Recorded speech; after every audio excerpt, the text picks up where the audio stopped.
ममता बनर्जी की करीबी रहे पार्थ चटर्जी सलाखों के पीछे हैं। वजह यह कि वे शिक्षक भर्ती घोटाले के मुख्य आरोपी हैं।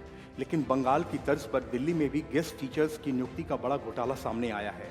दिल्ली में शिक्षकों की नियुक्ति में तो गोलमाल हुआ ही, इसके साथ ही फर्जी शिक्षक भी नियुक्त हुए, जिसका नाम सिर्फ फाइलों में दर्ज है, लेकिन उनके नाम पर वेतन लगातार खजाने से निकाला गया और सारा माल हड़प लिया गया। अब दिल्ली के उपराज्यपाल वीके सक्सेना ने इस घटना की जांच के आदेश दिए हैं। जाहिर है कि उनके आदेश के बाद आम आदमी पार्टी एक बार फिर से एलजी के खिलाफ मोर्चा खोलेगी और वही सारे पुराने आरोप दोहराएगी कि भाजपा दिल्ली का विकास रोकना चाहती है, भाजपा अरविंद केजरीवाल की लोकप्रियता से घबराकर यह सब करना चाहती है, भाजपा आम आदमी पार्टी को खत्म करना चाहती है, आदि आदि। उपराज्यपाल सचिवालय ने मुख्य सचिव को शिक्षा निदेशक को सलाह देने के लिए कहा है कि वह अपने स्कूलों में दिल्ली सरकार द्वारा नियुक्त सभी अतिथि शिक्षकों की नियुक्ति, उपस्थिति और वेतन की निकासी संबंधी जानकारियों को तुरंत सत्यापित करें। साथ ही इसकी जांच रिपोर्ट 1 महीने के भीतर सौंपें। उपराज्यपाल सचिवालय ने मुख्य सचिव को भेजे गए नोट में कहा कि उपराज्यपाल ने पाया कि फर्जी अतिथि शिक्षकों की नियुक्ति और धन गबन के मामले गंभीर चिंता का विषय हैं और यह प्रधानाचार्य, उप प्रधानाचार्य, लेखा कर्मचारियों की मिलीभगत के बिना संभव नहीं हो सकता। उपराज्यपाल वीके सक्सेना द्वारा गैर मौजूद अतिथि शिक्षकों के माध्यम से कथित रूप से धन की हेराफेरी करने के आरोप में दिल्ली सरकार के एक स्कूल के 4 उप प्रधानाचार्यों के खिलाफ आरोपों की जांच के लिए भ्रष्टाचार निरोधक शाखा को अनुमति दिए जाने के कुछ दिनों बाद यह कदम उठाया गया है। दिल्ली की केजरीवाल सरकार और उपराज्यपाल वीके सक्सेना के बीच जंग थमने का नाम नहीं ले रही। इस मामले से पहले उपराज्यपाल ने एक के बाद एक कई ट्वीट कर मुख्यमंत्री अरविंद केजरीवाल और विधायकों के आरोपों पर चुप्पी तोड़ दी, जिसके बाद उनके ट्वीट पर कई नेताओं ने एलजी पर निशाना साधा था। उपराज्यपाल ने अपने ऑफिशियल ट्विटर अकाउंट पर एक लेटर जारी कर दिल्ली सरकार को जमकर खरी खोटी सुनाई थी। एलजी वीके सक्सेना ने एक बयान में कहा कि मैंने उनसे अच्छे शासन, करप्शन को लेकर जीरो टॉलरेंस और दिल्ली के लोगों को बेहतर सेवा देने की बात की, लेकिन दुर्भाग्यवश मुख्यमंत्री अरविंद केजरीवाल ने हताश होकर मामले को भटकाने और झूठे आरोपों का सहारा लिया। उप मुख्यमंत्री मनीष सिसोदिया के घर पर हुए सीबीआई की छापेमारी के बाद से आम आदमी पार्टी और भाजपा आमने सामने है। भाजपा मनीष सिसोदिया पर भ्रष्ट होने का आरोप लगा रही है, वहीं आम आदमी पार्टी का कहना है कि भाजपा आम आदमी पार्टी की लोकप्रियता से घबरा गई है, इसलिए उन्हें फंसाना चाहती है। Bureau report, news of India. Ashok Gehlot अध्यक्ष पद का चुनाव लड़ने के लिए राजस्थान के मुख्यमंत्री पद से त्यागपत्र दे देंगे, यह तो तय हो गया है। लेकिन इसका मतलब यह नहीं कि मुख्यमंत्री पद दिल्ली में परोस कर सचिन पायलट को मिल जाएगी। सूत्रों का कहना है कि अशोक गहलोत ने अपने उत्तराधिकारी को चुन रखा है और वे ही राजस्थान के अगले मुख्यमंत्री होंगे। सूत्र बताते हैं कि 27 सितंबर को राजस्थान से कांग्रेस विधायक दिल्ली आने वाले हैं और यहां आकर वे पार्टी नेतृत्व के सामने मुख्यमंत्री पद को लेकर अपना पत्ता खोलेंगे। माना जा रहा है कि सीपी जोशी अशोक गहलोत और कांग्रेस के विधायकों की सबसे बड़ी पसंद बनकर उभरे हैं, इसलिए माना जा रहा है कि अशोक गहलोत कैंप उनके नाम का ही समर्थन करेगा। वैसे पिछले कुछ महीनों से सचिन पायलट को मुख्यमंत्री बनाने की मांग जोरों पर है। हालांकि सोनिया गांधी से मुलाकात के दौरान अशोक गहलोत ने मुख्यमंत्री पद के लिए किसी और नेता के नाम का सुझाव दिया है। अशोक गहलोत की सोनिया गांधी से मुलाकात हुई थी। सूत्रों का कहना है कि बैठक में उन्होंने मुख्यमंत्री पद के लिए राजस्थान के मौजूदा विधानसभा अध्यक्ष सीपी जोशी के नाम की सिफारिश की है, जो एक बार मुख्यमंत्री बनते बनते रह गए थे। सीपी जोशी और गहलोत के खराब संबंध किसी से छिपे नहीं थे, लेकिन लोगों में तब निकटता बढ़ गई थी जब जून 2020 में जोशी ने कथित तौर पर गहलोत को अपनी सरकार बचाने में मदद की थी। उस समय बागी विधायक मानेसर में डेरा डाले हुए थे। तब जोशी ने पूर्व उप मुख्यमंत्री सचिन पायलट सहित 19 कांग्रेस के बागी विधायकों को अयोग्यता नोटिस जारी कर दिया था। एक व्यक्ति एक पद के नियम के सवाल पर अभी तक अशोक गहलोत कांग्रेस अध्यक्ष के साथ मुख्यमंत्री पद पर बने रहने के संकेत दे रहे थे। उन्होंने इस सवाल पर कहा था कि यह ओपन चुनाव है, इसे कोई भी लड़ सकता है। यह नियम नॉमिनेटेड पदों के लिए है।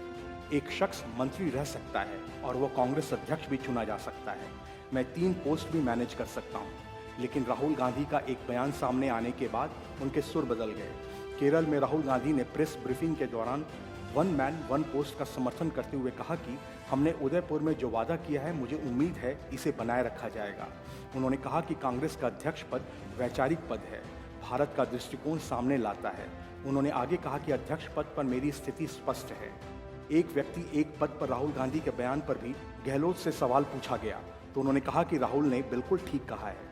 अगर कोई कांग्रेस अध्यक्ष बनता है तो वह राज्य के मुख्यमंत्री के रूप में किसी प्रकार का काम कर पाएगा। यह कभी नहीं हुआ। गहलोत द्वारा सीएम पद छोड़ने के बाद क्या सचिन पायलट कुर्सी संभालेंगे? इस पर गहलोत ने कहा कि यह मैं कैसे कह सकता हूँ कि कौन मुख्यमंत्री बनेगा। इस पर मैं कुछ भी नहीं जा सकता। मुख्यमंत्री तो विधायक चुनते हैं। राजस्थान में एक बार फिर से पूर्व उप मुख्यमंत्री सचिन पायलट को मुख्यमंत्री बनाने की मांग तेजी से उठ रही है। पिछले दिनों पायलट समर्थक विधायक वेद प्रकाश सोलंकी और इंद्रराज गुर्जर ने उन्हें मुख्यमंत्री बनाने की खुलकर पैरवी की। इससे पहले बसेडर से कांग्रेस विधायक खिलाड़ी लाल बैरवा ने सचिन पायलट को मुख्यमंत्री बनाने की मांग करते हुए कहा था कि मुख्यमंत्री अशोक गहलोत को यह समझना चाहिए कि उन्हें पार्टी ने बहुत कुछ दिया है, अब युवाओं को मौका दिया जाए। Bureau report, news of India. Gandhi परिवार के आशीर्वाद के सहारे अशोक गहलोत कांग्रेस अध्यक्ष पद के लिए ताल ठोक चुके हैं। दूसरी तरफ शशि थरूर हैं, जिन्होंने अब तक खुलकर अपनी दावेदारी पेश नहीं की है। लेकिन इसी बीच थरूर ने ट्वीट कर यह बताने की कोशिश की है कि लड़ते हुए हार जाना ज्यादा बेहतर है। मतलब साफ है कि शशि थरूर कांग्रेस के अध्यक्ष पद के लिए चुनाव मैदान में उतरेंगे और एक तरह से सीधे गांधी परिवार के विरोध में ताल ठोकेंगे। असल में शशि थरूर ने अखाड़े में आदमी शीर्षक से एक पोस्ट लिखी है। यह बात उसी में है। कांग्रेस अध्यक्ष पद के चुनाव में कड़ा मुकाबला होने की संभावना है, क्योंकि इस पद के लिए राजस्थान के मुख्यमंत्री अशोक गहलोत गांधी परिवार की पहली पसंद बताए जा रहे हैं और शशि थरूर का सीधा मुकाबला उनसे होने की संभावना है। अशोक गहलोत ने चुनाव लड़ने की बात स्पष्ट कर दी है। हालांकि कांग्रेस के दूसरे नेता भी चुनाव में हाथ आजमा सकते हैं। वरिष्ठ कांग्रेसी दिग्विजय सिंह का नाम भी फहरिस्त में ऊपर बताया जा रहा है। अखाड़े में आदमी शीर्षक वाली ट्विटर पोस्ट में शशि थरूर ने लिखा, आलोचक मायने नहीं रखते, नहीं वह व्यक्ति जो बताता है कि मजबूत आदमी कैसे ठोकर खाता है या जहां कर्म करने वाले बेहतर कर सकते हैं। श्रेय उस व्यक्ति को जाता है जो वास्तव में अखाड़े में हो, जिसका चेहरा धूल, पसीने और खून से लथपथ है, जो शूरवीरता के साथ प्रयास करता है, जो गलती करता है, जो सफलता के लिए बार बार प्रयास करता है, जो खुद को एक योग्य कारण में खर्च करता है, जो अंत में उच्च उपलब्धि की विजय को सबसे अच्छी तरह जानता है। वह अगर सबसे खराब स्थिति में अगर हार जाता है तो कम से कम लड़ते हुए फेल होता है। उसका स्थान कभी भी उन ठंडे और डरपोक आत्माओं के साथ नहीं होता जो न तो जीते और न ही हार जानते हैं। कांग्रेस अध्यक्ष पद के लिए 24 सितंबर से नामांकन प्रक्रिया शुरू होगी और यह 30 सितंबर तक चलेगी। नामांकन वापस लेने की अंतिम तिथि 8 अक्टूबर है।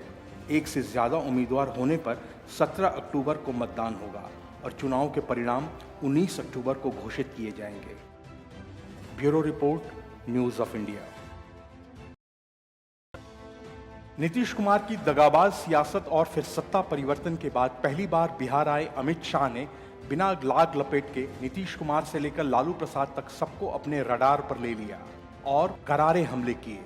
नीतीश कुमार के खिलाफ शंखनाद की शुरुआत करने के लिए गृह मंत्री अमित शाह ने बिहार के उस सीमांचल इलाके को चुना है जो अल्पसंख्यक बहुल होने के कारण महागठबंधन का मजबूत गढ़ माना जाता है। अमित शाह अपने इस 2 दिवसीय दौरे के दौरान पूर्णिया में जनभावना महासभा को संबोधित किया और कहा कि नीतीश कुमार ने भाजपा और प्रधानमंत्री मोदी से दगाबाजी नहीं की, बल्कि उन्होंने जनभावना के साथ धोखा दिया है। उन्होंने कहा कि मेरे दौरे से लालू नीतीश के पेट में दर्द है।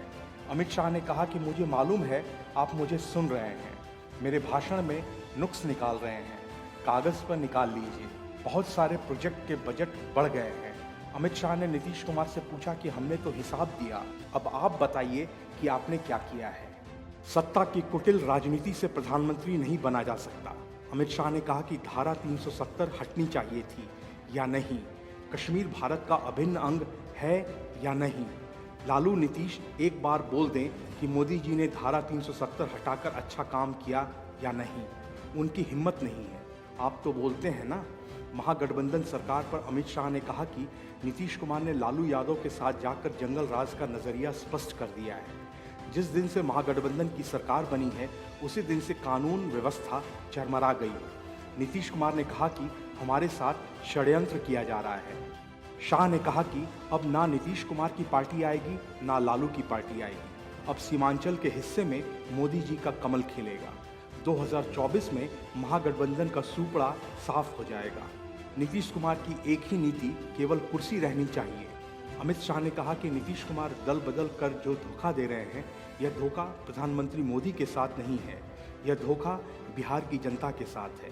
अमित शाह ने कहा कि आज मैं यहाँ आया हूँ, तब लालू और नीतीश की जोड़ी को पेट में दर्द हो रहा है। वह कह रहे हैं कि झगड़ा लगाने आएंगे, वह कह रहे हैं कुछ करके जाएंगे। झगड़ा लगाने के लिए हमारी ज़रूरत नहीं है। लालू जी, झगड़ा लगाने का काम आपने पूरे जीवन में किया है। अपने ज़िलों के लोगों को यह कहने आया हूँ कि नीतीश जी और लालू जी जुड़ गए हैं और नीतीश जी लालू की गोदी में बैठे हुए हैं। इससे डर का माहौल बन गया है। यह सीमांचल का हिस्सा है, भारत का हिस्सा है। यहाँ किसी को डरने की ज़रूरत नहीं। पूर्णिया में गृह मंत्री अमित शाह का संबोधन शुरू भारत माता की जय के नारे के साथ उन्होंने सीमांचल में किया लोकसभा चुनाव 2024 का आगाज।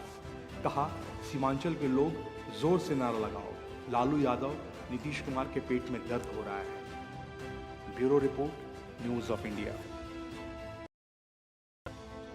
नीतीश कुमार पटना में खेल करके दिल्ली के लिए जब उड़े थे तो हवाई जहाज से ज्यादा तेजी से उनके सपने उड़ रहे थे। उन्हें लगा था कि विपक्ष उन्हें हाथों हाथ लेगा और वे प्रधानमंत्री बन ही जाएंगे। लेकिन पहले के चंद्रशेखर राव और फिर ममता बनर्जी ने नीतीश कुमार को तगड़ा झटका दे दिया। ममता बनर्जी के झटके के बाद जेडीयू निराश हो गई तो पलटकर ममता बनर्जी के बयान पर सवाल उठा दिए। असल में ममता बनर्जी ने केंद्रीय जांच एजेंसियों का दुरुपयोग पर नया बयान दिया।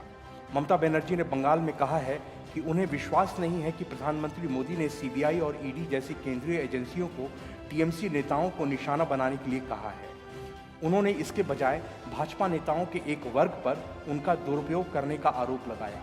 हफ्ते की शुरुआत में ही ममता बनर्जी ने एक बहस के दौरान विधानसभा में कहा कि शायद आप इस तथ्य से अवगत नहीं हैं कि ये एजेंसियां अब पीएमओ के अधीन नहीं हैं, वे केंद्रीय गृह मंत्री के स्तर पर नियंत्रित होती हैं। जेडीयू ने पश्चिम बंगाल की मुख्यमंत्री ममता बनर्जी के इस तरह के बयानों पर आश्चर्य व्यक्त किया है। जेडीयू और खासकर नीतीश कुमार ने हाल ही में केंद्र में सत्तारूढ़ गठबंधन पर इन एजेंसियों के कथित दुरुपयोग के कारण छापे और जांच करने के लिए सीबीआई की सामान्य सहमति वापस लेने पर विचार किया था। उपेंद्र कुशवाहा ने कहा कि ममता जी की गई टिप्पणी से हम निराश हैं। जहां एक ओर वह इन एजेंसियों के राज्य में प्रवेश पर रोक लगाती हैं, वहीं दूसरी ओर अब उनका कहना है कि इनके दुरुपयोग के पीछे प्रधानमंत्री का हाथ नहीं है। वह इस तरह के बयान कैसे दे सकती हैं? मुझे तो आश्चर्य हो रहा है। हालांकि कुशवाहा ने यह कहने से परहेज किया कि इस तरह की टिप्पणियों से नीतीश कुमार के शुरू किए गए प्रयासों पर असर पड़ेगा, जो बिखरे हुए विपक्ष को एक साथ लाने के लिए कड़ी मेहनत कर रहे हैं। 2024 के लोकसभा चुनाव में भाजपा को हराने के लिए ममता ने बिहार और झारखंड के मुख्यमंत्रियों नीतीश कुमार और हेमंत सोरेन के साथ निकट समन्वय में काम करने की घोषणा के एक पखवाड़े बाद ही यह हुआ है। जेडीयू नेतृत्व ने भी पहले घोषणा की थी कि वे बिहार में भाजपा को लोकसभा की कम से कम सीटों पर समेटने की योजना पर काम कर रहे हैं। लेकिन ममता बनर्जी के इस झटके से इतना तो तय है कि नीतीश की विपक्षी एकता के मिशन वाली नाव में छेद हो गया है। Bureau report, news of India. अपने दावों से इतर पंजाब में आम आदमी पार्टी सरकार अब तक एक भी चुनावी वादा पूरा नहीं कर पाई है। उल्टे जब से सत्ता में आई है उसकी मुश्किलें लगातार बढ़ रही हैं। लेकिन अब उसके लिए और बुरा यह है कि 2024 लोकसभा चुनाव से पहले आम आदमी पार्टी में बड़ी टूट देखी जा सकती है और भगवंत मान सरकार गिर भी सकती है। कांग्रेस के इस एक दावे ने भगवंत मान सरकार की चिंताएं बेतरतीब बढ़ा दी हैं। पंजाब कांग्रेस का दावा है कि साल 2024 में होने वाले लोकसभा चुनाव से पहले आम आदमी पार्टी टूट जाएगी। कांग्रेस का दावा है कि आम आदमी पार्टी के 12 असंतुष्ट विधायक दूसरी पार्टियों में मौके तलाश रहे थे। यही नहीं, पंजाब कांग्रेस का तो यहां तक कहना है कि आम आदमी पार्टी राज्य में ऑपरेशन लोटस की झूठी कहानी गढ़कर लोगों का ध्यान भटकाना चाह रही है। पंजाब कांग्रेस के मुखिया राजा अमरिंदर सिंह वटिंग ने आपके ऑपरेशन लोटस की बात पर सवाल उठाते हुए कहा है कि 9 विधायक कांग्रेस के संपर्क में थे और 3 की भाजपा के साथ बातचीत चल रही थी। ये नेता विधानसभा चुनाव से कुछ समय पहले ही आप में शामिल हुए थे। उन्होंने आगे कहा कि केंद्रीय एजेंसी की तरफ से अपनी पंजाब इकाई को खुफिया जानकारी दी गई। आम आदमी पार्टी नेतृत्व हिमाचल प्रदेश और गुजरात विधानसभा चुनाव में किसी शर्मिंदगी को लेकर सावधान है और विधायकों को खींचने की झूठी कहानी की तैयारी कर रही है। वहीं पंजाब विधानसभा में विपक्ष के नेता प्रताप सिंह बाजवा ने भी दावा किया है कि पार्टी 2024 संसदीय लोकसभा चुनाव से पहले गिर जाएगी। साथ ही उन्होंने कहा कि यह साफ है कि मान संसदीय चुनाव से पहले पंजाब के एकनाथ शिंदे बनने जा रहे हैं। साथ ही भाजपा ने विधानसभा का विशेष सत्र बुलाने को भी मान के नेतृत्व वाली आप सरकार की चाल बताया है। उन्होंने कहा कि इसके जरिए सरकार अपने लिए समय बचाना चाहती है ताकि अगले 6 महीनों तक सदन में कोई भी अविश्वास प्रस्ताव न आ सके। आम आदमी पार्टी की तरफ से लगाए जा रहे भाजपा के साथ मिलीभगत के आरोप पर भी कांग्रेस नेता ने चुनौती दी है। उन्होंने उल्टे आप को बी टीम बताया है। भाजपा ने कहा कि गोवा हो, महाराष्ट्र हो, पूर्वोत्तर या कोई भी अन्य राज्य हो, भाजपा ने हमारे पार्टी में दल बदल कराए। गुजरात या हिमाचल प्रदेश में आने वाले विधानसभा चुनाव में कांग्रेस का वोट बैंक काटने के लिए भाजपा के एजेंडे पर काम कर रही है। कांग्रेसी नेताओं का कहना है कि वो राज्य में प्रमुख विपक्षी दल है और पंजाब के हितों की रक्षा के लिए समय आने पर आपका समर्थन करते हैं। बहरहाल कांग्रेस के इस बड़े दावे ने आम आदमी पार्टी पंजाब में हलचल मचा दी है और चर्चाओं को एक अलग ही रंग दे दिया है। Bureau report, news of India. Ashok Gehlot की सियासी गुगली से सचिन पायलट बेचैन हैं। पायलट के सीएम पद की राह में गहलोत ने कांटे बिछा दिए तो कोच्चि से दौड़कर पायलट सीधे सीपी जोशी से मिलने पहुंचे। राहुल गांधी के सहारे सीएम बनने की गोटियां सेट कर रहे सचिन पायलट अभी नहीं तो कभी नहीं वाले अंदाज में हैं। इसी वजह से जब अशोक गहलोत ने कांग्रेस अध्यक्ष बनने के बावजूद सीएम पद से इस्तीफा देने से इनकार कर दिया तो सचिन पायलट सीधे कोच्चि राहुल गांधी के पास पहुंच गए। जब राहुल गांधी ने एक व्यक्ति एक पद की बात दोहराई तब जाकर अशोक गहलोत इस्तीफा देने को तैयार हुए, लेकिन सीपी जोशी को सीएम के रूप में आगे कर दिया।